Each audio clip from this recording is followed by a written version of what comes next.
பிடிப்பட்ட முதல் குற்றவாளி இலங்கையரா இந்தியா? யார் இந்த ஆசிய நாட்டவர்?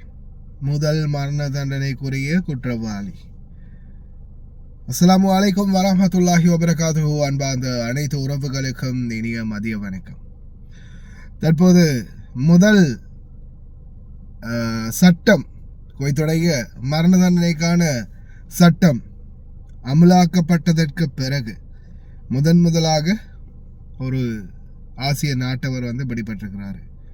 ஆசிய நாட்டவர் அப்படின்னு தானே மென்ஷன் பண்ணுவாங்க. அதனால் இலங்கையரா இந்தியரா இன்னும் சரியான அப்டேட் இல்லை. ஆனால் பிடிப்பட்ட நபரிடமிருந்து கிட்டத்தட்ட 1,70,000 தினார் பெறுமதியான கேப்தகன் மற்றும் ஹெரோயின் போதை மாத்திரைகள் கண்டுபிடிக்கப்பட்டுள்ளது. The accused received his intoxications from outside the country and collects the drugs via the location further after shipment thrown him and agreed upon site. வெளிநாட்டிலேருந்து டீல் பண்ணி நாட்டுக்குள்ளே கொண்டு வந்திருக்கிறாங்க குவைத்துடைய சுங்க அதிகாரிகள் மற்றும் உள்துறை அமைச்சக அதிகாரிகள் ஒன்றிணைந்து இதை கைப்பற்றி இருக்கிறாங்க.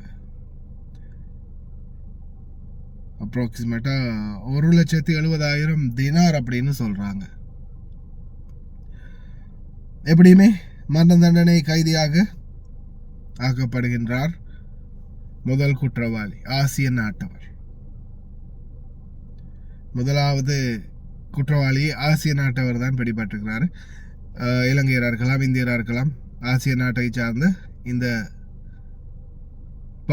பங்குதாரர் யாராவது ஒருத்தராக கூட இருக்கலாம்.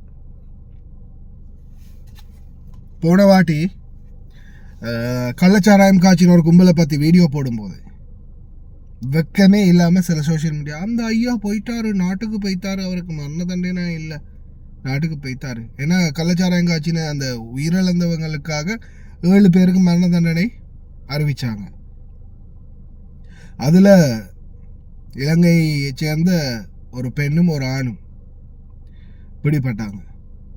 அவங்கள பற்றி சொல்லும்போது சில சோஷியல் மீடியாக்களில் இருக்கக்கூடியவங்களும் சரி, ஒரு சிலரும் சரி, வெக்கமே இல்லாமல் அந்த தப்பானவங்களுக்கு துணை போனாங்க, அவங்களுக்காக குரல் கொடுத்தாங்க. சரி, ஒரு உயிர் போகிறது ஒரு பரிதாபமான விடயம்தான். ஆனால் அவங்க செய்கிற தப்பை நாம் சுட்டி காட்டுறதால ஆளை சுட்டி காட்டலாட்டியும் அவங்க செஞ்ச தப்பை சுட்டி காட்டும் போது இன்னொருத்தர் அந்த தவறுகள்ல இருந்து திருந்துறதுக்கு வாய்ப்பு இருக்குதானே. இப்போ ஒருத்தருக்கு மரண தண்டனை கிடைக்கிறதுல யாருக்குமே சந்தோஷம் இல்லை. ஆனால் ஒருத்தருக்கு கிடைக்கக்கூடிய அந்த தண்டனையால் இன்னும் பல பேர் திருந்தலாம் இல்லையா? அதே மாதிரி இந்த போதைப் பொருள் வியாபாரிகளுக்கு மன்னிப்புன்றதே கிடைக்க கூடாது. அறிந்தே செய்யக்கூடிய தவறு. ஒவ்வொரு போதைப் பொருள் பாவனையாளரும் இன்னைக்கு அவங்களுடைய குடும்பத்தை இழந்து, தன்னுடைய சுய புத்தியை இழந்து, தன்னுடைய சொத்து சுகத்தை இழந்து, தன்னுடைய எல்லா வளர்ச்சியையும் இழந்து நிற்கிறாங்க. இன்னைக்கு எத்தனையோ குடும்பங்கள் சீரழிஞ்சு கொண்டு இருக்குது. காரணம் போதைப் பொருளால். எத்தனையோ பெண்கள் இன்னைக்கு குடும்பத்தை வழி நடத்துறதுக்காக வெளிநாட்டுக்கு ஃப்ளைட் ஏறுறாங்க. காரணம் போதைப் பொருளால். இந்த மாதிரியான விடயங்கள்ல இருந்து நம்மளுடைய சகோதரங்கள் தவிர்ந்து கொள்ளணும் அப்படின்றதுக்காக சில முக்கியமான அவேர்னஸ்களை நம்ம தொடர்ந்தும் கொடுக்குறோம். அதே மாதிரி செய்திகளையும் உடனுக்குடனே கொண்டு வந்து கொடுக்குறோம். தயவு செய்து சிந்தித்து செயல்படுங்க. எக்காரணத்தை கொண்டும் போதைப் பொருள் என்ற விடயங்களில் சம்மந்தப்படாதீங்க. போதைப் பொருள், கள்ளச்சாராயம், மதுபானம், இந்த விடயங்கள் எல்லாத்துல இருந்துமே உங்களை நீங்கள் தவிர்த்துக்கோங்க. அதே மாதிரி குவைத்தில் இல்லீகலாக செயல்படக்கூடிய மற்ற எந்த ஒரு குற்றச்செயல்கள்லையும் ஈடுபடாதீங்க. குறிப்பாக அரபு நாடுகள்லையும் குறிப்பாக குவைத்தை பொறுத்த வரையில் சட்டம் இன்னும் கடுமையான நிலைமையிலே தான் இருக்குது.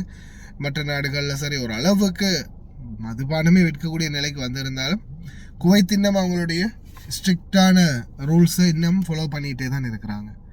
அதனால் தயவு செய்து ரொம்ப கவனமாக இருங்க. கள்ளச்சாராயம் காய்ச்சின வீடியோக்கள் நான் முன்னாடியும் போட்டிருப்பேன், மறுபடியும் அட்டாச் பண்ணுறேன். போதைப்பொருள் வியாபாரி பிடிப்பட்டவருடைய வீடியோ அட்டாச் பண்ணியிருக்கேன். தயவு செய்து பாருங்கள். ரொம்ப கவனமாக இருங்க.